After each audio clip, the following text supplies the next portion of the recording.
डोम, चमार, दुसाध, कुर्मी, धोबी, बनिया, यादव, राजपूत, ब्राह्मण, कायस्थ, भूमिहार इत्यादि। वंचक नमस्कार, मैं वंचक आतंकवादी द मोहित श्रीवास्तव आप सभी लोग का स्वागत करता हूं आतंक समाचार के विस्फोट कार्यक्रम। आज हमारे विस्फोट में जो विषय है वो है आरक्षण और जातिवाद। मेरा जो विषय है वो तो आरक्षण ही है, लेकिन जब आरक्षण की बात होती है तो उसमें जातिवाद एक बहुत बड़ा फैक्टर होता है। तो मैं यहाँ पर इस दोनों मुद्दों पे, इन दोनों विषयों को एक कर बात करूँगा। और आज का हमारा विषय है, आज जो हम विश्लेषण करेंगे वो हम विश्लेषण करेंगे इस विषय पर कि ये आरक्षण और जातिवाद क्या है।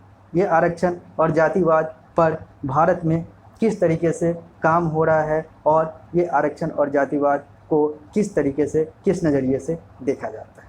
तो मैं अपने इस विश्लेषण को आगे बढ़ाता हूँ और मैं सबसे पहले बात करना चाहूँगा आरक्षण पर। आरक्षण, यहाँ पर मैं ट्रेन के आरक्षण की बात नहीं कर रहा हूँ, मैं उस आरक्षण की बात कर रहा हूँ जो कि भारतीय कानून, भारतीय संविधान के द्वारा उन सारे लोगों को दिया गया है जो कि कहीं ना कहीं भारत मानता है कि इन्हें अतीत में, इन्हें इतिहास में दबाया गया है और इन्हें अपलिफ्ट करने के लिए, इन्हें आगे बढ़ाने के लिए इन्हें कुछ कोटे की ज़रूरत है, कुछ आरक्षण की ज़रूरत है, कुछ ऐसे सीट को सुरक्षित करके इन लोगों को रखने की ज़रूरत है ताकि ये लोग आगे बढ़ सके, आर्थिक रूप से, इकोनॉमिकली या फिर सामाजिक रूप से, सोशली। अर्थात यहाँ पे आरक्षण का मतलब वो कोटा है जो कि हम लोग इकोनॉमिकली और सोशली बैकवर्ड लोगों को देते हैं, देते आ रहे हैं भारतीय संविधान के अनुसार। तो आरक्षण वो कोटा है, वो कोटा सिस्टम है जिसके आधार पर हम लोग सोशली और इकोनॉमिकली बैकवर्ड पीपल को वो आरक्षित सीटें देते हैं, वो सुरक्षित सीट कर देते हैं ताकि यहाँ पर ये लोग जाकर काम कर सके और ये अपने समाज को, अपने जाति को, अपने आप को आर्थिक तौर पे मजबूत कर सके।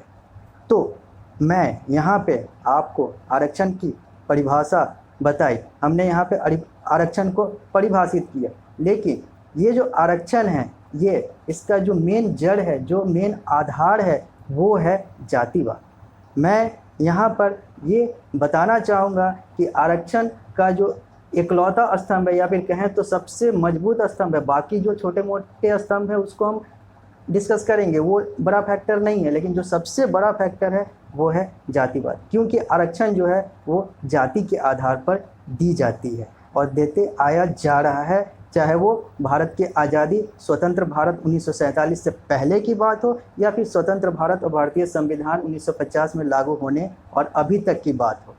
आरक्षण हमेशा से जाति के आधार पर देता आया जा रहा है भारत में। मैं भारत की बात कर रहा हूँ, बाहर की बात नहीं कर रहा हूँ, यहाँ पे आरक्षण भारत की बात कर रहा हूँ। तो पहले भी कोटा सिस्टम दिए जाते थे और भारतीय संविधान और भारत की आज़ादी और भारतीय संविधान लागू होने के बाद भी इसे संवैधानिक तौर पर लागू रखा गया, कंटिन्यू रखा गया, बस इसे संवैधानिक और कॉन्स्टिट्यूशनल बनाया गया।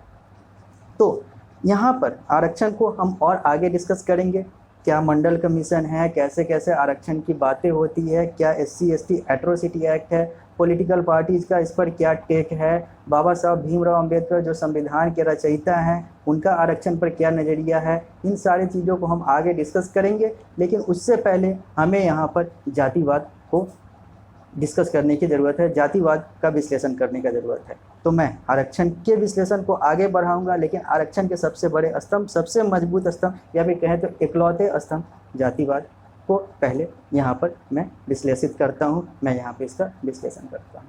तो जातिवाद क्या है? जातिवाद, जाति एक ऐसी प्रथा है, एक ऐसा सिस्टम है, एक ऐसा तंत्र है जहाँ पर हम समाज के लोगों को अलग अलग क्षेत्र में उनके कार्य के अनुसार, उनके पूर्वजों के कार्य के अनुसार, उनके गोत्र के अनुसार, उनका कहाँ पे जन्म हुआ, किस जगह पे जन्म हुआ, किस समाज में जन्म हुआ, उसके आधार पे हम उनको बांटते हैं। मीन्स यहाँ पर जाति का मतलब हो गया वो प्रथा, वो तंत्र, वो कैटेगरी, वो श्रेणी जहाँ पर आप एक दूसरे से अलग होते हैं, अपने पूर्वजों के काम के अनुसार, अपने काम के अनुसार, अपने गोत्र के काम के अनुसार, ऐसा माना जाता है। और इसी प्रथा को हम लोग जातिवाद कहते हैं। जाति अर्थात कास्ट और जातिवाद अर्थात कास्टिज्म। कास्टिज्म वो प्रथा है, वो सिस्टम है जिसके आधार पे कास्ट को आगे बढ़ाया जाता है या कास्ट का काम किया जाता है। जातिवाद वो प्रथा है, वो सिस्टम है जिसके आधार पे जाति की बात होती है। जातिवाद इज इक्वल टू कास्टिज्म, जाति इज इक्वल टू कास्ट। अब बात करते हैं कि ये जाति, मैंने पहले ही बोला, डोम, चमार, बहुत सारे ऐसे ऐसे नाम लिए, राजपूत, कायस्थ, कुर्मी, यादव, बनिया वगैरह, इन सारे चीज़ों का नाम लिया मैंने। ये सब वही जाति हैं, ये अलग अलग जाति हैं जो कि भारत में हैं और इस आधार पे जातिवाद की जाती है। अब मैं यहाँ पर कुछ चीज़ें ध्यान दिलाना चाहूँगा, कुछ बातें बताना चाहूँगा। जब हम बात करते हैं युग की, युग जो है वो सिर्फ भारत के लिए नहीं, पूरे ब्रह्मांड के लिए युग होता है। और युग जो होते हैं वो 4 युग होते हैं। अब हम लोग अभी उस 4 युग के चौथे युग में हैं और जब ये युग खत्म हो जाएगा, 4 युग खत्म हो जाएगा, तो हम लोग कहेंगे कि ये महायुग खत्म हो गया और फिर हम लोग उसी पहले वाले युग में चले जाएंगे। हमारा ब्रह्मांड फिर उसी पहले वाले युग में चला जाएगा। तो सबसे पहला युग था सत्य युग, सत्य युग। दूसरा त्रेता युग, तीसरा द्वापर युग और चौथा कली युग जो अभी है। सतयुग, त्रेता युग और द्वापर युग, मैं पहले भी अलग अलग विश्लेषण में इसका जिक्र करता आया हूँ जहाँ जहाँ जरूरत पड़ी है कि सतयुग, त्रेता युग और कलयुग में धर्म का मतलब कर्तव्य था, लेकिन सतयुग, त्रेता युग और द्वापर युग में धर्म का मतलब कर्तव्य था। लेकिन जैसे द्वापर युग में महाभारत काल आया और महाभारत काल के बाद द्वापर युग अंत की ओर गया और फिर कलयुग आया, फिर वहाँ पर जो धर्म थे वो रिलीजन बनते चले गए और वहाँ पर जो है अलग अलग रिलीजन बने। पहले जो था वो सनातन पद्धति था, फिर जो सनातन पद्धति जो है वो अलग अलग टुकड़ों में बढ़ता चला गया। वो अब्राहम पद्धति बना, वो फिर उसमें इस्लाम बने, उसमें ईसाई बने, उसमें यहूदी बने, उसमें बहाऊ बने, जैन फिर आगे आकर बने, फिर बौद्ध बने।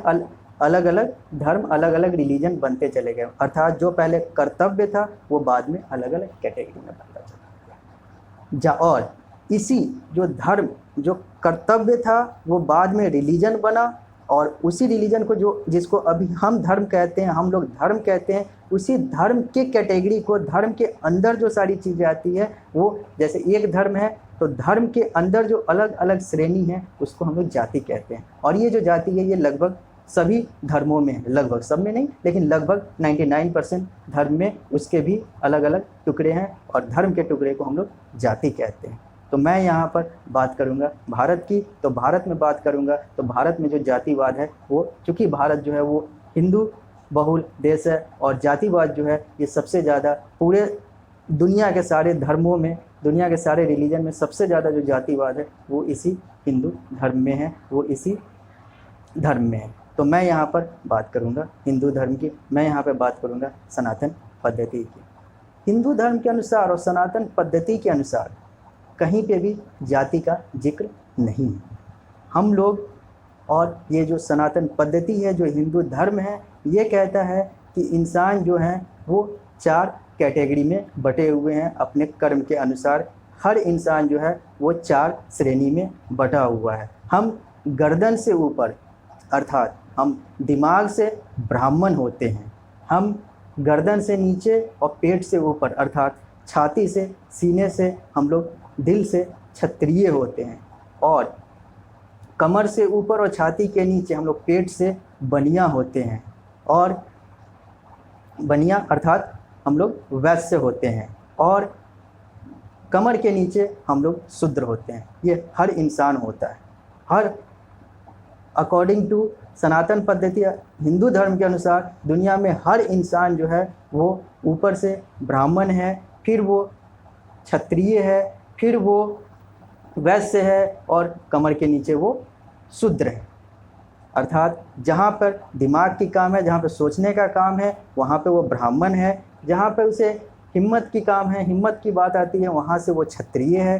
फिर वो जहाँ पे खाने और जीवन यापन चलाने के लिए आर्थिक चीज़ों की ज़रूरत पड़ती है, वहाँ से वो वैश्य है, पेट से वो वैश्य है। और फिर वो नीचे से जहाँ से मलमूत्र या बहुत सारी चीज़ें अलग अलग चीज़ें होती है, या फिर कहा जाता है जिसे हम लोग हीन भावना से मानते हैं, उससे हम शूद्र कहते हैं। तो हर इंसान में ये चीज़ होता है।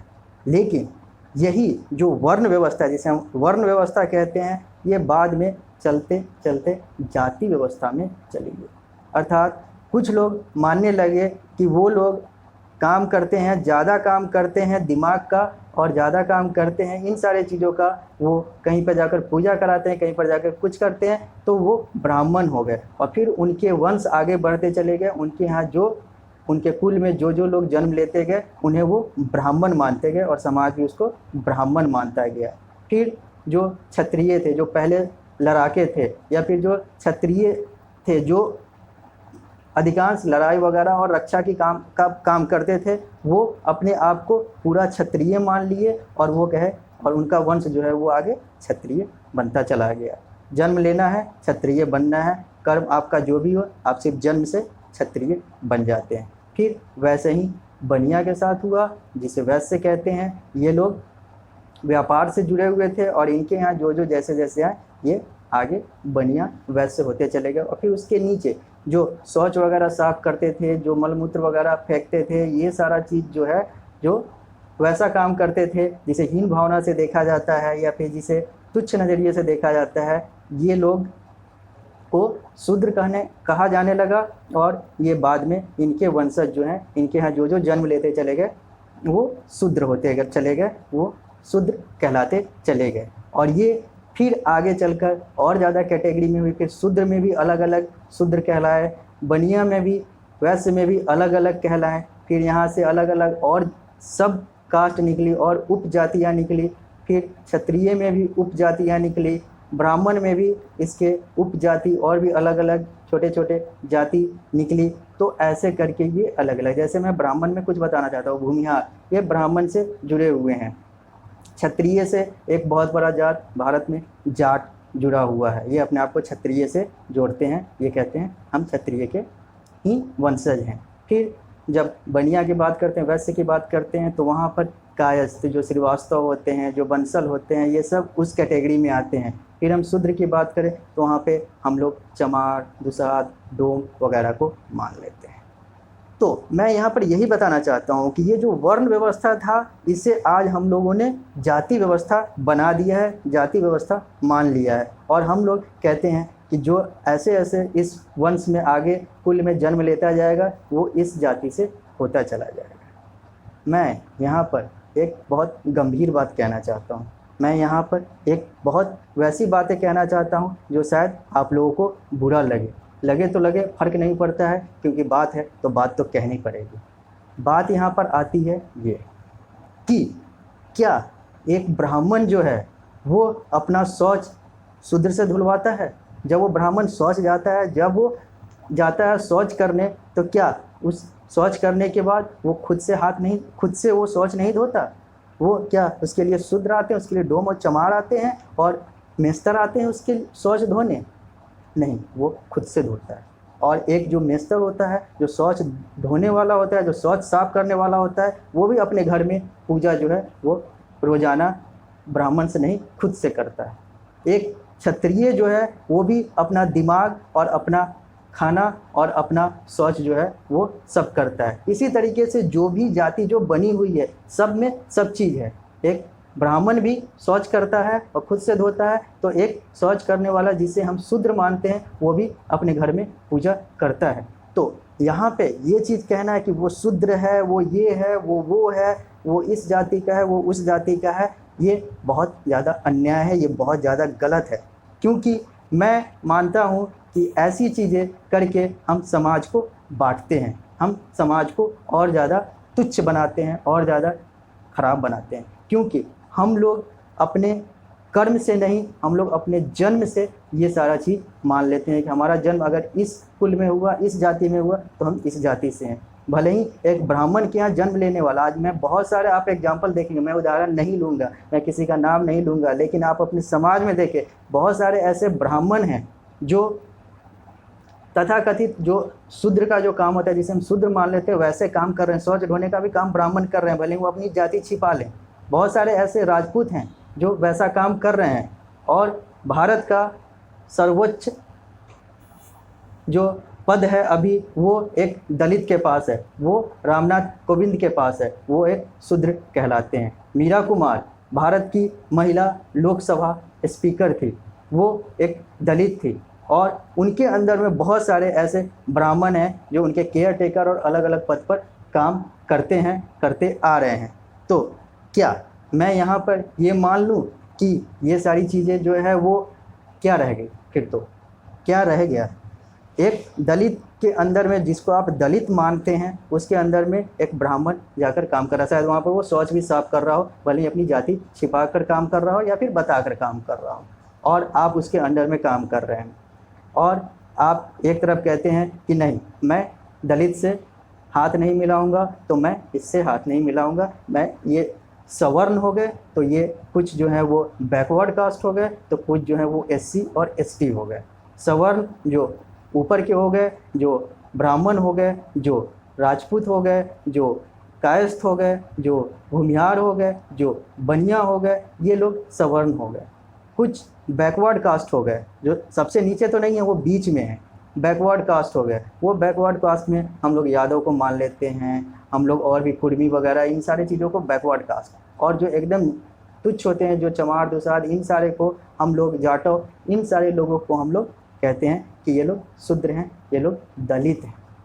तो मैं कहता हूँ कि लोग अपने कर्म से दलित होते होंगे, लोग अपने कर्म से सवर्ण होते हैं, लोग अपने कर्म से बैकवर्ड कास्ट होते हैं, जन्म से नहीं होते हैं। आपका जैसा सोच होगा। और हर इंसान में वो शुद्धता है, हर इंसान में वो बनियागिरी है, हर इंसान में वो क्षत्रियता है, और हर इंसान में वो ब्राह्मणवाद है, और होना चाहिए, क्योंकि हर इंसान के पास ये चारों शक्ति होती है। और आप ये कह दें, हम ये मान लें, मैं ये मान लूँ कि एक इंसान यही है, एक इंसान यही है, एक इंसान यही है, तो ये गलत है। लेकिन क्या ये जो चीज़ें हैं, इस पे हम लोग अमल करके इसको ख़त्म करने की कोशिश करते हैं? नहीं करते। हम लोग चाहते हैं कि इसको और ज़्यादा बढ़ाया जाए। जो सवर्ण है वो भी चाहता है कि ये चीज़ होना चाहिए, तो जो एससी एसटी हैं, जो शूद्र हैं, जो शेड्यूल कास्ट और शेड्यूल ट्राइब हैं, जो अनुसूचित जाति और अनुसूचित जनजाति हैं, वो भी चाहते हैं कि ये चीज़ होना चाहिए। क्योंकि इस आधार पे उन्हें बहुत सारे सोशल और इकोनॉमिकल एडवांटेज मिलते हैं नीचे वाले को, तो ऊपर वाले को लगता है कि इससे उनका सोशल प्रेस्टीज मिलता है, सवर्णों को इससे सोशल प्रेस्टीज मिलता है। वो भी नहीं चाहते कि ये जातिवाद खत्म हो, और नीचे वाले भी नहीं चाहते कि ये जातिवाद खत्म हो, क्योंकि नीचे वालों को इससे इकोनॉमिकल फ़ायदा मिल रहा है आरक्षण के तौर पे, तो ऊपर वाले को इससे सोशल प्रेस्टीज मिल रहा है, क्योंकि वो अपने आप को सवर्ण कहला रहे हैं। वो कह रहे हैं कि हम बहुत बड़े उच्च जाति के हैं। जबकि मैंने बताया एक ब्राह्मण भी शौच करता है तो खुद कर धोता है, और एक शौच करने वाली जिसको जाति मानते हैं हम लोग, शूद्र मान लेते हैं, वो भी खुद से अपने घर में रोज़ाना पूजा करता है। डेली वो ब्राह्मण को नहीं बुलाता है, और खाने का भी इंतज़ाम खुद करता है, और लड़ाई भी खुद कर सकता है। तो हर इंसान में वो हर चीज़ है। और इसी के आधार पे भारत का इतिहास ये रहा है कि एक जो ऊपर के जाति हैं वो नीचे के जाति को दबाते चले आए हैं इतिहास में। और इतिहास में जब ये दबाते चले आए हैं, तो नीचे की जातियाँ जो, चाहे वो भीमा कोरेगांव का केस हो, पुणे महाराष्ट्र भारत का, चाहे वो अलग अलग चीज़ें हों, यहाँ पे जो लड़ाई है वो इन जातियों के बीच में रही है। ऊपर के जाति सवर्ण, चाहे वो बैकवर्ड कास्ट हो, चाहे वो दलित हों, इन तीनों के बीच में हमेशा संघर्ष रहा है, क्योंकि ऊपर वाले लोग नीचे वाले जाति को, तथाकथित ऊपर वाले लोग तथाकथित नीचे वाले जाति को तुच्छ नज़र से देखते आए हैं, देखते रहे हैं। और इसी कारण से ये जो नीचे वाली जो जाति हैं, जो तथाकथित नीचे वाली जातियाँ हैं, एससी एसटी, जो शूद्र हैं, जो दलित हैं, ये चाहते थे कि मुझे भी एक इज्जत मिले। और इस इज्जत को देने के लिए आज़ादी से पहले कोटा सिस्टम लगाया गया, ताकि ये लोग भी ऊपर बढ़ सके। नहीं तो सवर्ण इन्हें ऊपर बढ़ने नहीं देते थे, इन्हें अपना दास बनाकर रखना चाहते थे, इन्हें नीचे दबा कर रखना चाहते थे, इन्हें गुलामी करवाना चाहते थे, जिसके कारण से पहले कोटा सिस्टम आया। और जब भारतीय संविधान बना तो फिर बाबा साहब भीमराव अम्बेडकर जो हमारे संविधान के रचयिता हैं, पहले कानून मंत्री हैं, उन्होंने इस आरक्षण को लगाया। लेकिन उन्होंने भी बोला था कि आरक्षण तो मैं लगाता हूं, लेकिन मैं चाहता हूं कि 10 साल के बाद इस आरक्षण की ज़रूरत ना पड़े, और ये जो हम नीचे वाली जाति को ऊपर बढ़ाना चाहते हैं सोशियली और इकोनॉमिकली, ये चीज़ 10 साल के अंदर अंदर हो जाए और फिर आगे सेल्फ एम्पावर्ड ये लोग हो जाए, आत्मनिर्भर हो जाए, आत्म शक्ति की ओर बढ़े, और ये लोग फिर ज़रूरत ना पड़े आरक्षण का। तो मैंने यहाँ पे जातिवाद, वर्ण व्यवस्था, ये सारी चीज़ों की बात की। अब मैं फिर आता हूँ आरक्षण पे, क्योंकि आरक्षण जो है यहीं से निकला हुआ है, क्योंकि हम लोग जातिवाद ख़त्म करना नहीं चाहते। और इस जातिवाद के आधार पे फिर एक टर्म आता है जो है राजनीति, और राजनीति जो है ये आज़ादी से पहले भी होती आई है, और आज़ादी के बाद तो हमारा पूरा पॉलिटिकल सिस्टम ही है जो संवैधानिक तौर पे और कॉन्स्टिट्यूशनल तौर पे काम करता है। और जब जाति की बात और जब राजनीति की बात आती है, तो जो राजनेता होते हैं वो भी इसी जाति के आधार पे अपना समीकरण बनाते हैं। वो भी जाति के आधार पर देखते हैं कि उन्हें कौन सी जातियों का वोट मिलना है, तो वो भी नहीं चाहते कि ये जातिवाद खत्म हो। चाहते हैं, अंदर से बहुत सारी पॉलिटिकल पार्टी चाहती है कि खत्म हो, लेकिन वो जानते हैं कि अगर वो कुछ बातें अगर बाहर बोल देंगे कि मैं चाहता हूँ कि खत्म हो, तो शायद बहुत सारी जातियाँ भड़क जाएगी, फिर उनको एक पॉलिटिकल नुकसान हो जाएगा, उनकी सरकार नहीं बनेगी, जो बन सकती है वो नहीं बनेगी, उन्हें लगता है बन सकती है वो नहीं बनेगी, फिर उनको कोई फ़ायदा नहीं रह जाएगा। तो फिर उन्हें जो आत्मशक्ति मिलती है वो उसे दबा लेते हैं और कहते हैं कि छोड़ो, आत्मशक्ति का क्या करना है, मुझे सत्ता चाहिए, तो सत्ता चाहिए तो ऐसे ही चलता रहे तो कोई बात नहीं है, क्योंकि ना नीचे वाले अपने आप को जातिवाद से हटाना चाहते हैं क्योंकि उन्हें उस आधार पे आरक्षण मिल रहा है, तो ऊपर वाले भी नहीं चाहते क्योंकि उसको उन आधार पे प्रेस्टीज मिल रहा है, इज्जत मिल रहा है। तो इस आधार पर जो हमारा जो आरक्षण है वो 10 साल ही नहीं, 10 साल के आगे भी चलता आया और अभी भी चलता आ रहा है। और ये जो आरक्षण है ये सबसे पहले जो दिया गया वो शूद्र को दिया गया, जिसे हम लोग शेड्यूल कास्ट कहते हैं। शेड्यूल ट्राइब जो है वो अनुसूचित जनजाति है जो आदिवासी कहलाते हैं। ये हम शूद्र के कैटेगरी में नहीं डालेंगे, इसे शूद्र के कैटेगरी में शेड्यूल कास्ट अनुसूचित जाति को डालेंगे। जनजाति अलग चीज़ होती है, वो आदिवासी की बात है। वो भी इस आरक्षण में SC ST आरक्षण में आते हैं, क्योंकि ST वो हैं और SC जो है वो शूद्र हैं। तो सबसे पहले संविधान ने SC और ST को आरक्षण दिया, और वो आरक्षण जो है वो 22.5% गया, क्योंकि भारतीय संविधान कहता है कि 50% से ज़्यादा आरक्षण भारत में नहीं दिया जाना है, तो 22.5% गया। फिर जब ये सारी चीज़ें आई तो फिर क्या हुआ कि जो बैकवर्ड कास्ट थे, जो सवर्ण नहीं, शूद्र को मिल रहा था, शूद्र से ऊपर सवर्ण से नीचे जो बैकवर्ड कास्ट थे, उन्हें लगा कि उन्हें भी आरक्षण की ज़रूरत है, उन्हें भी इस फायदे की ज़रूरत है, क्योंकि जब मिठाई बट रहा है तो मिठाई खा लो, क्योंकि पॉलिटिकल सिस्टम है, पॉलिटिकल पार्टी है, पॉलिटिकल पार्टी के पास अगर हम ये चीज़ें करेंगे, उन्हें आर्थिक और सामाजिक और राजनीतिक फ़ायदा दिखेगा, तो वो सारी चीज़ें आगे बढ़ती चली जाएगी। तो इन लोगों ने कहा कि नहीं, मुझे भी आरक्षण चाहिए, क्योंकि बहुत सारे ऐसे शेड्यूल कास्ट भी हैं जो बड़े बड़े पद पे हैं, वो भी आरक्षण ले रहे हैं, और बहुत सारे ऐसे लोग हैं जो इकोनॉमिकली बैकवर्ड हैं, सोशियली बैकवर्ड हैं, और वो बैकवर्ड कास्ट में आते हैं लेकिन उन्हें आरक्षण नहीं मिल रहा है। तो जो अमीर हैं शेड्यूल कास्ट में, अनुसूचित जाति में, जनजाति में, वो भी आरक्षण ले रहे हैं, और जो गरीब हैं उनसे ऊपर की जाति में, तथाकथित ऊपर की जाति में, बैकवर्ड कास्ट में, पिछड़ी जाति में, उन्हें भी वो फ़ायदा नहीं मिल रहा है। तो ये कहे कि नहीं, मुझे भी ये चीज़ चाहिए, क्योंकि ये लोग तो सक्षम हो रहे हैं, बहुत सारे लोग सक्षम हो गए, वो लोग को भी मिल रहा है, और हम लोग तो असक्षम हैं, तो हम लोग को भी मिलना चाहिए।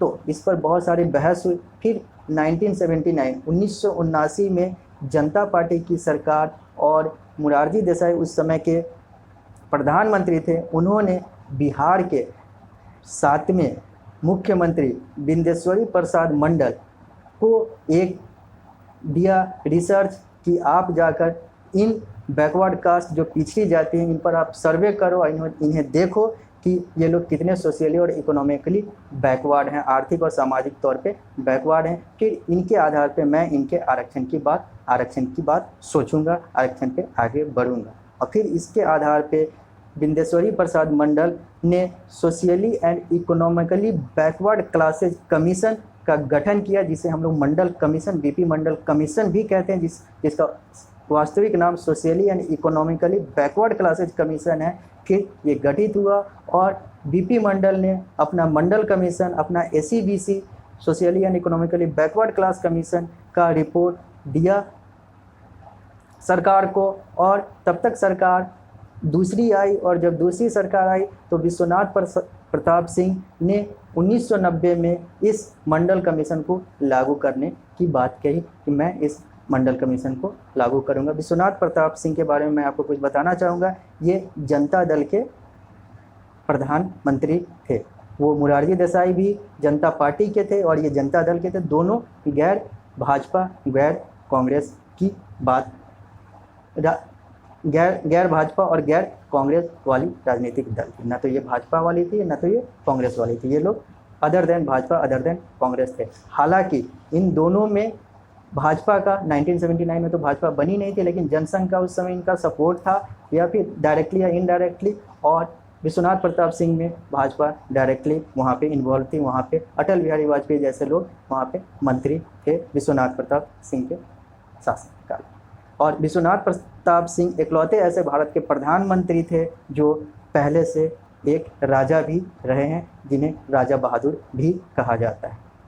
तो मैं यहाँ पर बात कर रहा था मंडल कमीशन का। मंडल कमीशन की बात आई और विश्वनाथ प्रताप सिंह ने, राजा बहादुर विश्वनाथ प्रताप सिंह ने इसे लागू करने की बात कही। और यहाँ पे बात ये थी कि 27% जो आरक्षण है वो अदर बैकवर्ड कास्ट, पिछड़ी जाति को, ओबीसी को देना चाहिए, क्योंकि 22.5% पहले से था, 50% ही दे सकते थे। तो 27% का यहाँ पे टारगेट किया गया, क्योंकि 27 और 22.5 49 हुआ, जो 50 से कम था। तो 27% हमें अदर बैकवर्ड कास्ट। तो विश्वनाथ प्रताप सिंह खुद सवर्ण थे, जो अदर बैकवर्ड कास्ट से ऊपर जो तथाकथित सवर्ण होते हैं उसमें से थे वो।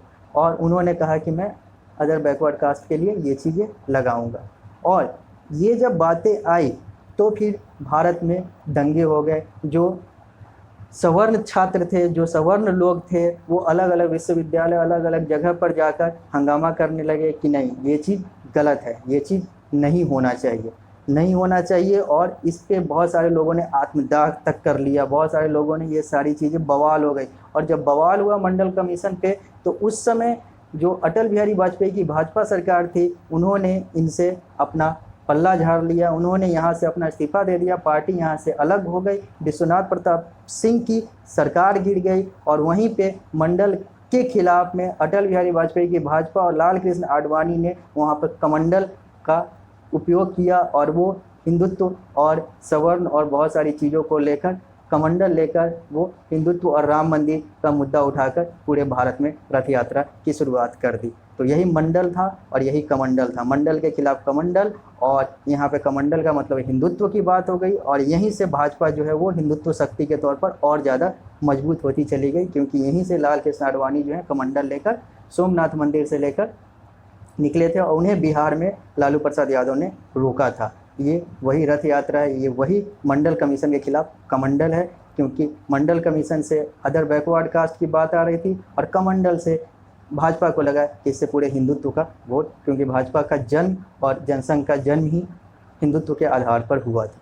तो यहाँ पर जब ये मंडल कमीशन लागू करने की बात हुई, पूरे भारत में दंगे हुए, सरकार गिर गई, क्योंकि भाजपा और बहुत सारे अलग अलग दल जो हैं वो इससे अलग हुए, और यहाँ पे विश्वनाथ प्रताप सिंह की सरकार गिर गई। विश्वनाथ प्रताप सिंह मुख्यमंत्री नहीं रहे। उसके बाद चंद्रशेखर भारत के मुख्यमंत्री, विश्वनाथ प्रताप सिंह प्रधानमंत्री नहीं रहे। उसके बाद, माफ़ कीजिएगा, विश्वनाथ प्रताप सिंह प्रधानमंत्री नहीं रहे। उसके बाद चंद्रशेखर भारत के प्रधानमंत्री बने।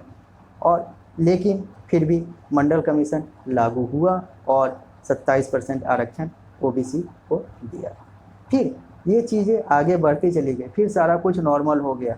जो जैसे था 22.5% वो हुआ, 27% ये हुआ, ये बढ़ता चला गया, बढ़ता चला गया, बढ़ता चला गया। फिर अभी 1 2 साल 3 साल 4 साल पहले की बात करें तो फिर बात आई कि ये चीज़ें, आरक्षण जो है इसकी समीक्षा होनी चाहिए, आरक्षण को ख़त्म करना चाहिए। क्योंकि जब भाजपा आई, क्योंकि उस समय जो भाजपा थी वो इसी आरक्षण के खिलाफ कमंडल उठा कर गई थी। तो बात आती है कि जब आप अब तो पूरे बहुमत में आ गए आप, 2014 में आप बहुमत में आ गए, आपकी पूर्ण बहुमत की सरकार है, भाजपा की पूर्ण बहुमत की सरकार है, तो अब आप उस चीज़ पे आइए और इस आरक्षण को ख़त्म कीजिए, इस आरक्षण को कम कीजिए, या फिर इसको जैसे भी है इसको मिनिमाइज कीजिए।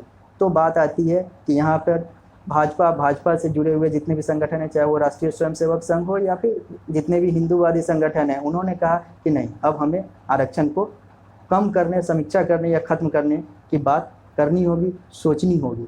और जब ये सारी बातें जनता के बीच में आती है, जब ये लोग कुछ बातें बयानबाजी करते हैं कि अब मुझे ये चीज़ की समीक्षा करने की ज़रूरत है, आरक्षण की समीक्षा करने की ज़रूरत है, तो फिर क्या होता है कि बहुत सारे राजनीतिक समीकरण बदल जाते हैं। फिर वहाँ पर क्या होता है कि जो आरक्षित वर्ग हैं वो नाराज़ हो जाते हैं। उन्हें लगता है कि अगर ये पार्टी जीत जाती है तो यहाँ पर आरक्षण को ख़त्म कर दिया जा सकता है। फिर कुछ राज्य हैं, बिहार है या फिर अलग अलग राज्य हैं जहाँ पे इसका असर पड़ता है और वहाँ पर पॉलिटिकल समीकरण बदल जाते हैं।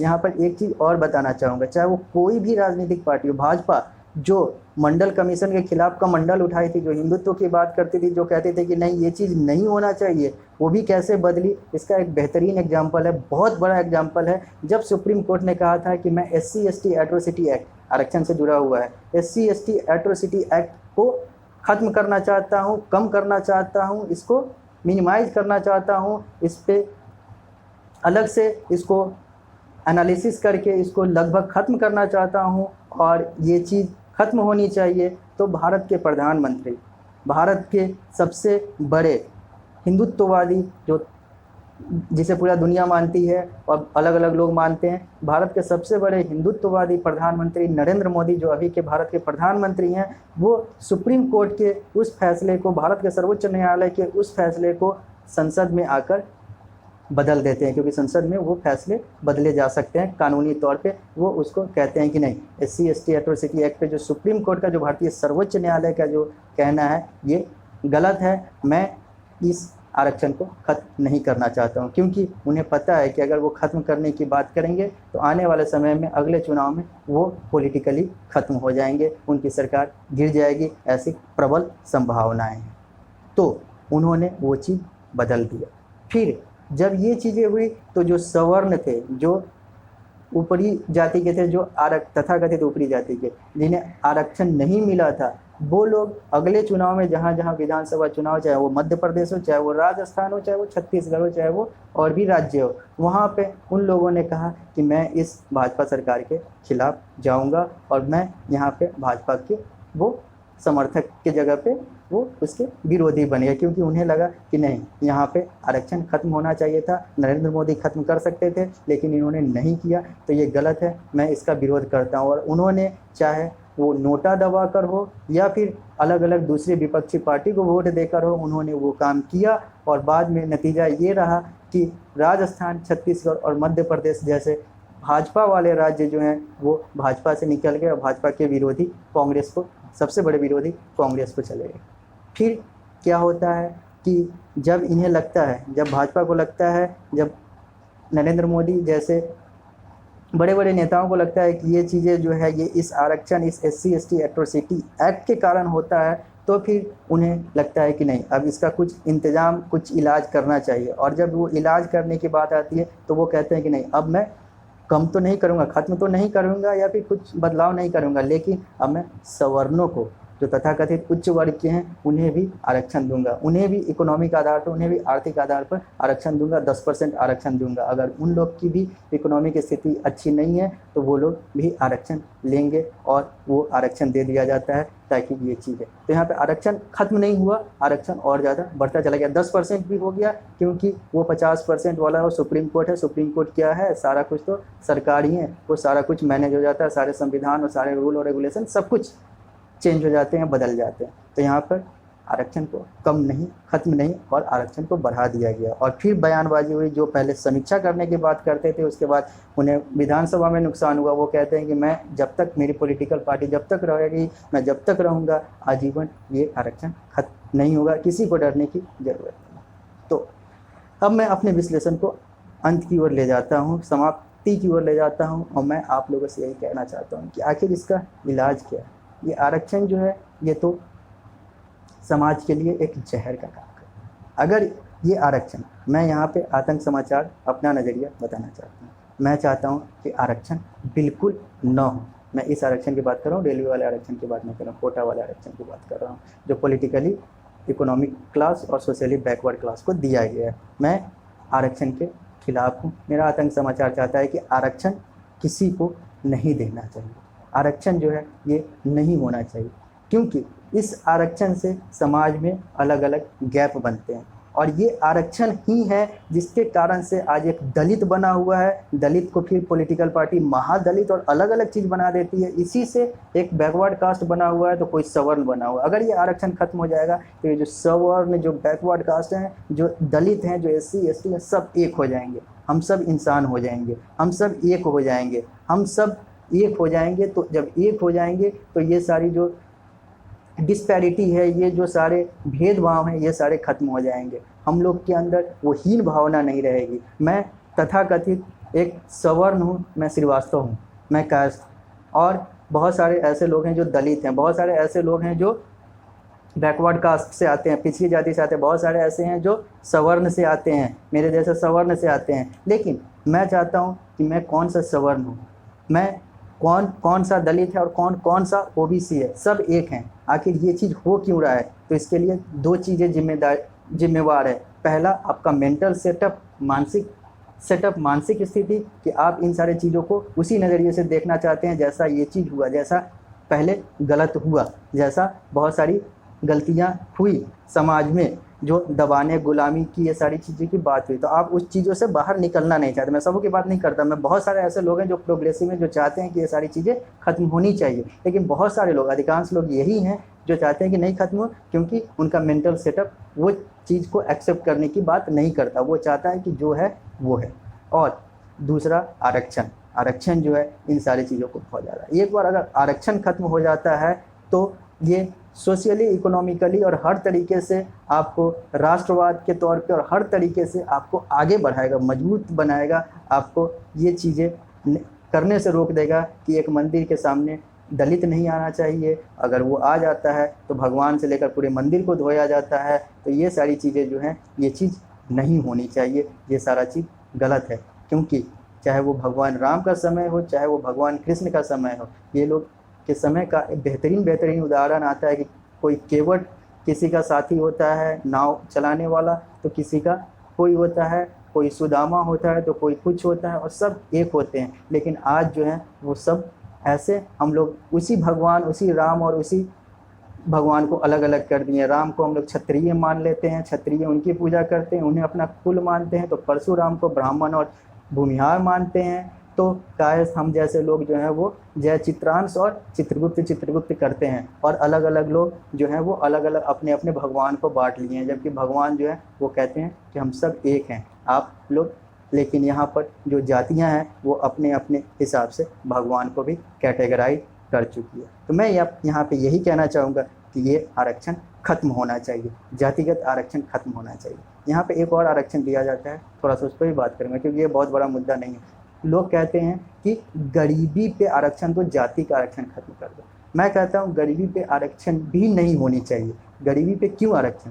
वो अगर गरीब है, कोई अगर गरीब है तो वो अपने या तो पिछले जन्म के पाप के कारण गरीब है, या फिर इस जन्म के खराब या फिर न काम करने के कारण गरीब है। अगर वो गरीब है तो वो अपने कर्मों से गरीब है, हमारे कर्मों से, या फिर जो उसको आरक्षण देगा, जो उसको दान देगा, उसके कर्मों से वो गरीब नहीं है। वो मेरी सोशल रिस्पॉन्सिबिलिटी हो सकती है, लेकिन होगा, हम लोग उसको करेंगे। हम कितना भी कहें कि नहीं करना चाहिए, वो करेंगे, क्योंकि वो मानवता सिखाता है कि अगर ये चीज़ है तो उसको आपको मदद करनी चाहिए, वो चीज़ ठीक है। लेकिन यहाँ पे ये भी सोचने की ज़रूरत है कि जो गरीब है वो अपने कारण से गरीब है, मेरे कारण से गरीब नहीं है। अगर वो सही तरीके से काम कर रहा होता तो एक पत्थर फेंकने वाला भी अंबानी बन जाता है, और एक पेपर बेचने वाला भी भारत का राष्ट्रपति APJ अब्दुल कलाम बन जाता है। पेड़ के नीचे भी पढ़ के लोग बहुत आगे बढ़ जाते हैं, और लोग गरीब जो हैं वो आरक्षण लेकर ही चाहता है कि मैं आगे ना बढ़ूं। मैं हमेशा अपने आप को, जो गरीब अमीर भी बन गए हैं वो भी अपने आप को गरीब ही दिखाते हैं, जिससे भारत को आर्थिक GDP का भी नुकसान होता है। बहुत सारे अमीर भी हैं जो इसलिए अपने आप को गरीबी रेखा के नीचे दिखाते हैं क्योंकि उन्हें लगता है कि आरक्षण मिल जाए। तो इससे क्या है, जो अमीर है वो भी गरीब दिखा रहे हैं और जो गरीब है वो अमीर बनना ही नहीं चाह रहा, जिसके कारण से आपका आर्थिक नुकसान है, आपका नेशनल नुकसान है, आपका जीडीपी का नुकसान है। तो हर तरीके से गरीबी जो है, अगर आप आरक्षण देते हैं तो लोग उस गरीबी से बाहर निकलना नहीं चाहते हैं। जो गरीब हैं आज अमीर हो चुके हैं, लेकिन वो अपने आप को गरीबी दिखाते हैं। वो कहते हैं कि हमारे पास पैसा ही नहीं, हमारे पास कुछ है ही नहीं। और क्यों दें, अगर आपके पास नहीं भी है तो भी नहीं होना चाहिए। तो मैं चाहता हूँ कि मानवता है, लोग करेंगे, मदद करनी भी चाहिए, लेकिन हमें लगता है कि आरक्षण नहीं देना चाहिए इन लोग को, क्योंकि ये लोग आर्थिक तौर पे भी, जैसा हमने कहा, अमीर भी अपने आप को गरीब दिखाता है आरक्षण के लिए, कागज़ें तो बन ही जाती है दफ्तर में, और गरीब जो है वो भी अमीर होने के बावजूद अपने आप को गरीब ही, बहुत सारे लोग, सबकी बात नहीं कर रहे, वो शो करते हैं। और बहुत सारे जो SC ST हैं जो आज कहाँ से कहाँ पहुँच गए, बहुत सारे सवर्ण हैं जो आज शौच साफ कर रहे हैं, लेकिन SC ST जो अमीर बन गए वो भी अपना आरक्षण नहीं छोड़ना चाहते, वो भी जय भीम करते हैं, जबकि उन्हें बाबा साहब भीमराव अम्बेडकर का विचार ही नहीं पता है। बाबा साहब भीमराव अम्बेडकर वैसे इंसान थे जो चाहते थे कि आरक्षण जो है वो जल्दी से जल्दी खत्म हो जाए, लोग आत्मनिर्भर बने। लेकिन ये लोग आत्मनिर्भर नहीं, बस ये जय भीम करेंगे और ये सारी चीज़ें आएगी। तो मैं अब अपने विश्लेषण को ख़त्म करता हूँ और मैं यहाँ पर एक चीज़ आप लोगों से कहना चाहूँगा कि अगर आरक्षण देना है, आतंक समाचार चाहता है कि अगर आरक्षण देना है तो अमीरों को दो। बहुत अटपटा लगेगा, लेकिन बहुत अच्छी चीज़ें हैं जो अभी तक तो आपने इन सारे लोगों को दिया, देख लिया कि समाज का क्या फ़ायदा हुआ, इन लोगों का क्या फ़ायदा हुआ, क्या अपलिफ्टमेंट हुई। अब मैं कहता हूँ कि आप 5 साल के लिए एक पायलट प्रोजेक्ट चलाओ। भारत सरकार को या किसी भी सरकार को 5 साल के लिए पायलट प्रोजेक्ट, एक रिसर्च प्रोजेक्ट ही चला लेना चाहिए, एक रिसर्च के तौर पे ही चला लेना चाहिए कि हमें अमीरों को आरक्षण देना है। जब अमीरों को आरक्षण देंगे तो ये पॉजिटिव मोटिवेशन मिलेगा। बहुत सारे लोग जो हैं वो अपने आप को अमीर बनाना चाहेंगे, अमीर बनाएंगे मतलब वो अपने आप को काम कराना चाहेंगे, वो अपने आप को दिन सवेर मेहनत करेंगे। वो कहेंगे कि नहीं, मैं इतना करोड़ कमाऊंगा, इतना लाख महीना कमाऊंगा तो मुझे ये सारी सब्सिडी, ये सारे फ़ायदे मिलेंगे। तो जब आप जितना ज़्यादा कमाएंगे उससे देश का फ़ायदा है, आपका फ़ायदा है, और सब्सिडी मिलेगी तो उसी से मिलेगी, आपको भी फ़ायदा है, देश को भी फ़ायदा है। तो अमीरों को आरक्षण देना मतलब एक सकारात्मक मोटिवेशन है। जैसे स्कूल में और अलग अलग जगह पर पुरस्कार दिया जाता है कि आप टॉप करोगे तो मैं आपको पुरस्कार दूंगा, बॉटम वाले को पुरस्कार नहीं दिया जाता है, और वो एक प्रोत्साहन का कारण बनता है। लेकिन यहाँ पर क्या है, आरक्षण जो है वो बॉटम वाले को, गरीब वाले को दिया जा रहा है, अमीर वाले को नहीं दिया जा रहा है। तो अगर आप अमीरों को आरक्षण देंगे तो अमीरों के लिए और बहुत सारे लोगों के लिए, गरीबों के लिए भी प्रोत्साहन का कारण बनेगा। वो लोग चाहेंगे कि मैं अमीर बनूं, मैं काम करूं जिससे